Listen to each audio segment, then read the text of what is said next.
అందరికీ నమస్కారం. ఉదయగిరి వేదికగా కూడా కాంగ్రెస్ పార్టీలో, వైసీపీలో నెంబర్ 1 లీడర్‌గా ఎదిగిన వ్యక్తి మేకపాటి చంద్రశేఖర్ రెడ్డి గారు. మేకపాటి చంద్రశేఖర్ రెడ్డి గారు హ్యాట్రిక్ ఎమ్మెల్యేగా, అదేవిధంగా 2019లో వైసీపీ తరపున కూడా ఆయన భారీ మెజార్టీతో గెలుపొందడం జరిగింది. ఆయన పొలిటికల్ కెరీర్‌లో కూడా ఉదయగిరి అభివృద్ధికి కూడా అనేక కార్యక్రమాలు చేయటం జరిగింది.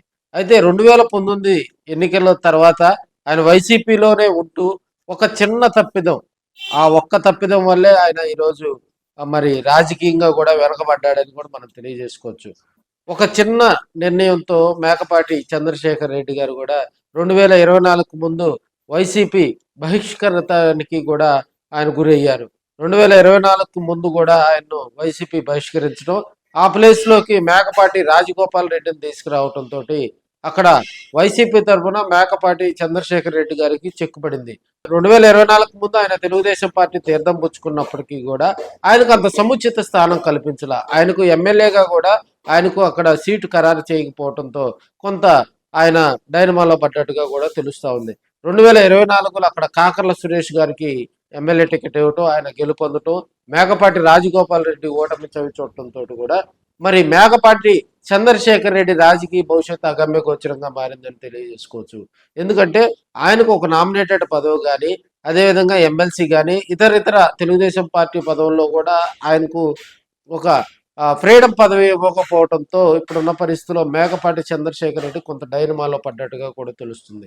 ఇప్పుడున్న పరిస్థితుల్లో కూడా మళ్ళీ పోయిన చోట వెతుక్కునే పనిలో కూడా మేకపాటి చంద్రశేఖర్ రెడ్డి గారు ఇప్పటికీ వైసీపీలో ఉన్నటువంటి కొంతమంది ఫస్ట్ క్లాస్ లీడర్లతో కూడా టచ్లోకి వెళ్ళినట్టుగా కూడా సమాచారం తెలుస్తుంది.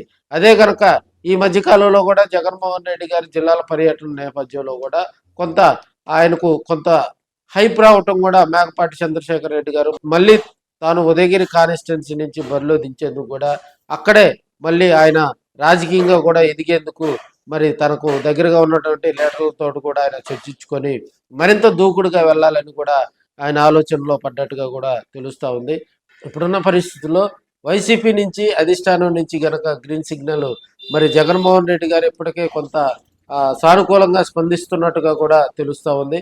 మరి మేకపాటికి గ్రీన్ సిగ్నల్ కనుక ఖరారైతే మరి ఆయన వెనువెంటనే పార్టీలో చేరేందుకు కూడా మరి అభిమానులతో భారీగా పార్టీలో చేరేందుకు కూడా రంగం సిద్ధం చేసుకున్నట్టుగా కూడా కొంత సమాచారం బయటకు వస్తుందని తెలియజేసుకోవచ్చు.